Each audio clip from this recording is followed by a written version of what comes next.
Ito yung tutorial ng stripper deck. So, regardless kung anong brand yung bilhin nyo, kasi meron tayong tatlong available na brand. So, meron tayong King Magic from China, Empire Keeper from Taiwan, and US is Bicycle from US.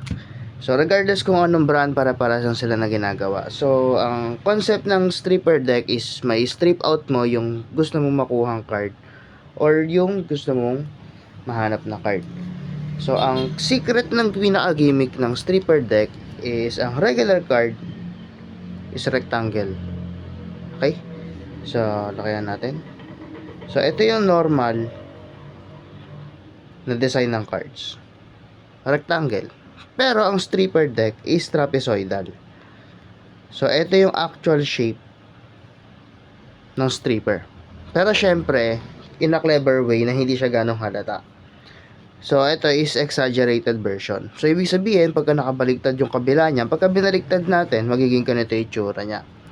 So, ibig sabihin, pagka magkabaliktaran yan, is merong side na mas malaki, merong side na mas maliit. So, for example, so, since para-parehas lang naman to, kunin muna natin yung bicycle.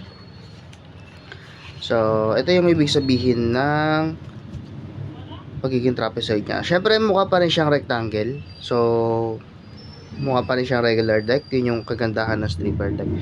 Pero, once na inikot natin to, sabi ko nga, since trapezoid yan, yung one side is magiging a little bit bigger compared sa other side. So, makikita nyo nakausli na yung card dito sa isang side. So, ganun din naman yung kabila. So, pag binaliktad natin, makikita nyo nakausli sa may bandang ilalim. So, dito, nakausli siya sa bandang taas. Kasi, mas malaki yung side na to kumpara sa side na to. Kasi nga nakabaliktad. Pero, ito naman yung mas malaki sa kabila. So, para mas madali nyo makita, gagawin natin is, gagamitin natin yung buong deck. Kasi, dun tumatakbo yung pinaka-secret ng mismong deck. For example, pick a card. After nyo magpa-pick a card, ang gagawin niya lang is simply rotate the deck. So, regardless kung on the table, kung gusto niyo may table, pwede kayo mag-spread. Tapos, baliktarin niyo lang yung deck. Kung wala naman kayong table, pwede rin naman na diretso. So, pick a card, pagbunot nila, ikot niyo lang yung deck. Kung marunong kayo mag-fan, pwede rin through fan. So, pag pick a card, pag close, automatic, nakabaliktad na yung deck. So, ang importante lang is, maibaliktad nyo yung deck para once na binalik nila yung card nila, yun lang yung mag-iiba yung size na yung side na malaki. Kasi since trapezoid nga to, may maliit, may malaki. So for example, pick a card, ikot ng deck. So syempre tatandaan nila yung card. Regardless kung ano yung card, hindi nyo kailangan malaman yung card. Pero for example, King of Clubs. So kahit saan nila ibalik yan, kahit anong gawin nilang shuffle, kahit i-shuffle nila yan, mahahanap nyo yung card. Kahit ilang beses nilang ikat, mahahanap nyo pa rin yung card. Bakit? Kasi nga, naka-trapezoid yung one card. So, ibig sabihin, madali nyo makikita yung card.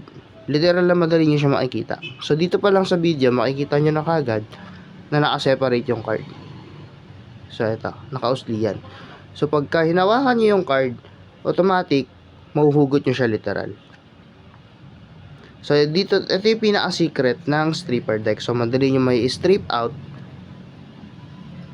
yung card. So, parang siya may strip out. So, kung step by step na strip out, simple lang. Hawakan nyo lang yung deck lightly. Just like this. Then, ganun din sa kabilang side. Then, okay lang. Hatakan mo lang siya literal. So, mag-i-strip out na yan. So, ngayon, pwede mo siyang gawin sa multiple cards. For example, gawin natin lahat ng 8. Okay. So, for example, lahat ng 8. Since inikot ko na yung 8, hindi na natin kailangan baliktarin yung deck. So, babalik lang natin magkakahiwalay. 1, 2, 3, 4. Okay? So, since magkakahiwalay na yan, makikita nyo pa din yung 4 na card. So, meron tayong 1, 2, 3, 4. So, kahit anong shuffle gawin nila, kahit saan pa mapunta yung apat na yan, madali nyo pa rin niya mahuhugot. So, dalawa lang naman yan. Either mapupunta sa ilalim or mapupunta sa ibabaw. So, depende na sa inyo kung saan nyo siya gustong kontrolin. So, kasi pwede nyo naman siya iikot anytime. Okay, so, ganun lang siya nangyayari. So, for the tricks tayo. Pakita ko na lang din pala muna to. So, yung empires is ganun din. So, deck of cards. So, pili. Ito na yung baliktad natin, yung 1 card. So, ganun din siya. Okay. So, hatakin mo lang literal. And, pakita rin natin yung King Magic na version.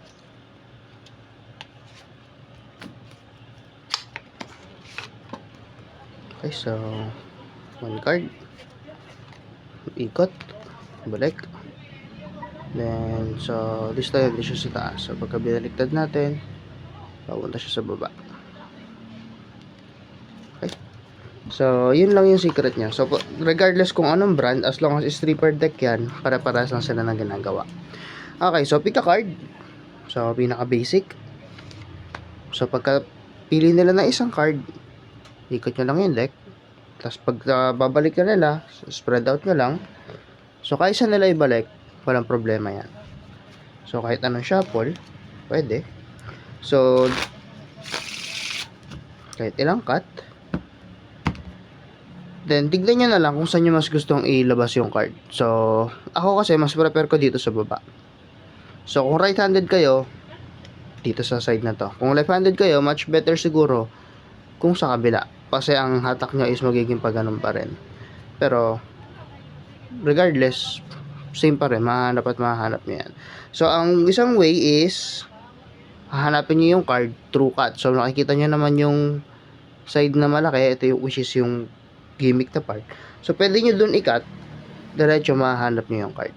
Then, pwede rin na ilalabas nyo lang literal. So, it's up to you kung paano nyo ipoproduce yung card.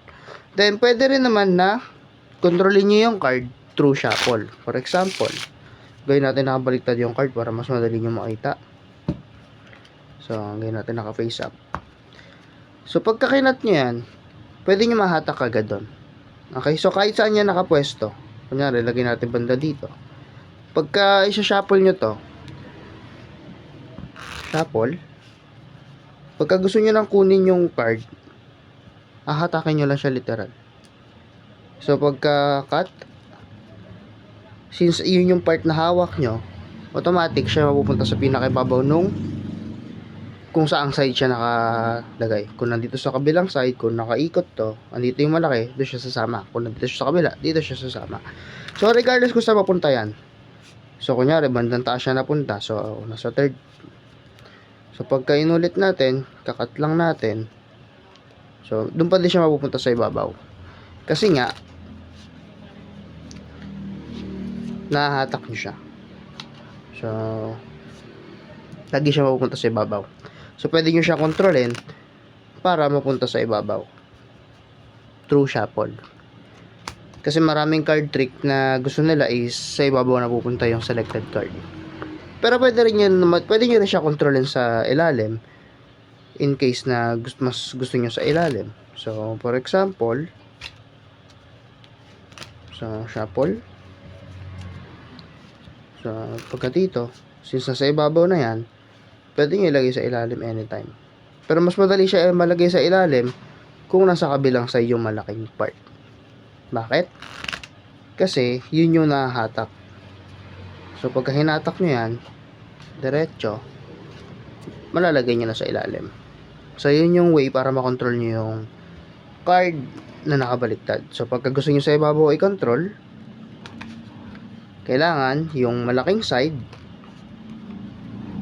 is nasa may right hand. So, dapat yung malaking side nandito. Pagka dyan nyo siya nilagay, automatic, mapupunta siya sa ibabaw. So, pwede nyo na siyang kumakontrol. Pagka gusto nyo naman sa ilalim mapunta yung selected card, yung malaking side is dapat nasa kabilang side. Para pagka hinatak nyo yung isang card, mapupunta kagad siya sa ilalim. So, actually, pwedeng siya lang mismo yung kunin nyo. Tapos, diretso nyo lang ng shuffle. Kasi ang magiging itsura niyan, pagka naka-face down. So, gawin natin naka-face down. Ito yung magiging itsura niya pagka sinapple nyo na lang normal. Then, mapupunta na siya sa ilalim. Then, yung sa ibabaw, ang itsura nung sa ibabaw, pagka normal. So, baliktad natin. So, nandito yung side sa malaki. Then, pupunta na kayo siya doon. So, bahala na kayo kung ilang beses yung gustong i-shuffle. Okay, so yun yung paghanap ng one card. So, regardless na kung ilang card yung hahanapin nyo. Kasi nga, same pa rin yung method. For example, lahat ng 6. Okay, so lahat ng 6.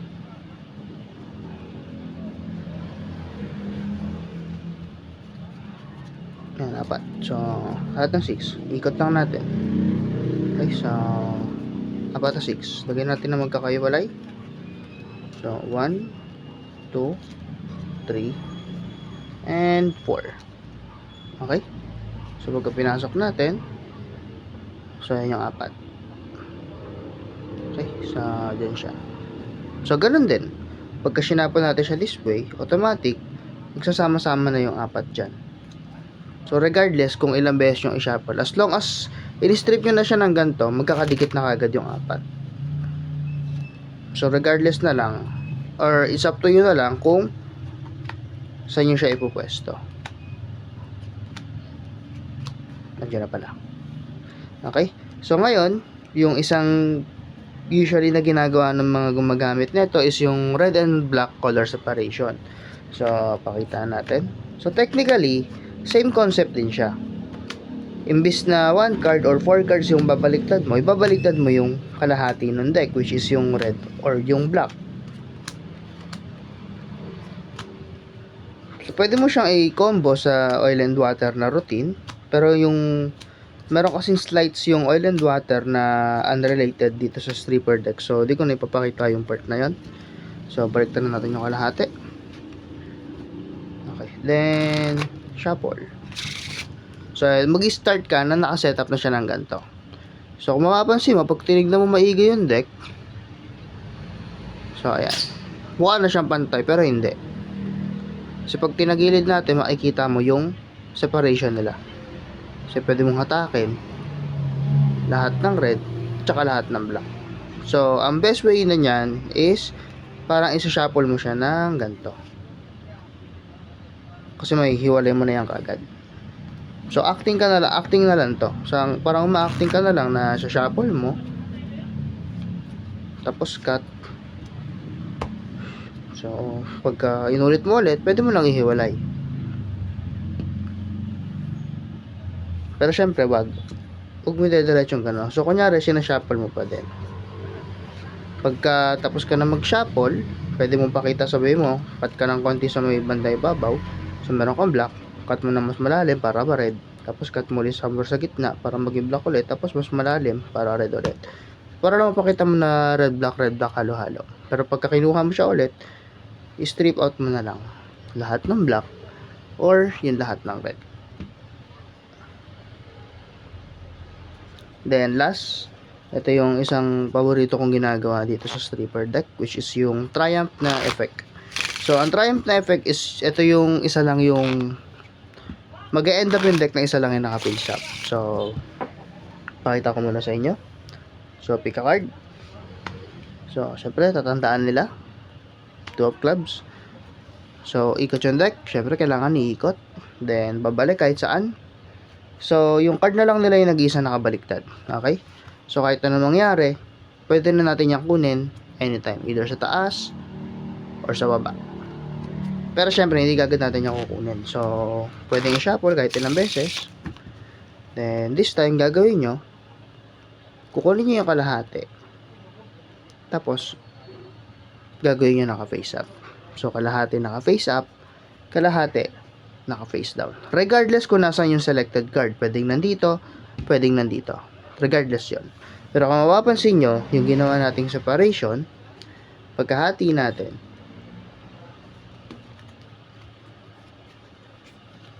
pagkahati, pag ganito.